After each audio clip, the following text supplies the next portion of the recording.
Do you ever look at this world and think, this world seems broken? Everything about this world seems wrong. It's because we do live in a broken world. We live in a world that things aren't right. We see racism, we see poverty, homelessness, fatherlessness. We see theft, whether that's in the corporate world or just on the corner street. We think of murder, natural disasters. This world is broken. And we might try to escape the world in different ways. Sometimes we try to escape the brokenness in many different ways, whether that is through making more money. We want to be able to make money so that we don't have to experience the broken world. We want to achieve celebrity, some recognition. Some people do that through sports. Some people do that through being an actor, actress, politician. Some people try to use inappropriate relationships to break the broken cycle. Some people even use good works. I'm going to be a good person. I'm going to follow a religion, and I'm going to get out of this broken world. But every time we try to do that, we're doing things our own way. We're just repeating the cycle of brokenness. Did God really want a world like this? Did God want a broken world? What we see in the Bible, what we see in Genesis chapters 1 and 2, the very first 2 chapters of the Bible, is that God created a good world. When you read Genesis chapters 1 and 2, God says it is good. And when he gets through all of creation, he says it is very good. So how did we go from this world here to this world that we experience now, this broken world? Well, we did that because of a thing called sin. Sin is anything that we think, say, and do that is in disobedience to God. It is our rebellion against God. God created a good world, a perfect world, and yet my sin and your sin, that has led to the broken world that we live in. It is anything that we see that is wrong with this world, it is because of sin. And it doesn't take you much to see that sin has devastating consequences.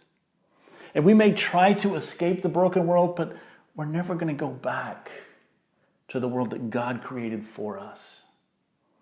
And so, how do we escape this broken world? Well, we can't do it on our own. And so what God did was he sent Jesus for us. Jesus came down from God. He is God in the flesh. He is God's only Son. Jesus came from God. He died on the cross for my sin, for your sin. And then he was resurrected again 3 days later. And so with Jesus, who did not sin, he did not contribute to the broken world that we live in. He came to rescue us from this broken world. And so what we need to do is to turn to Jesus. We repent, we turn from our sin, we turn to Jesus, and we believe.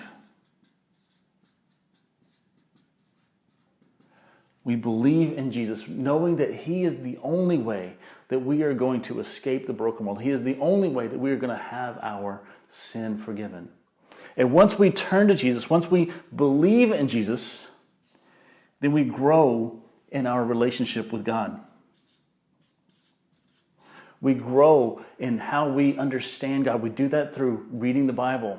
We do that through prayer and growing in our relationship with God.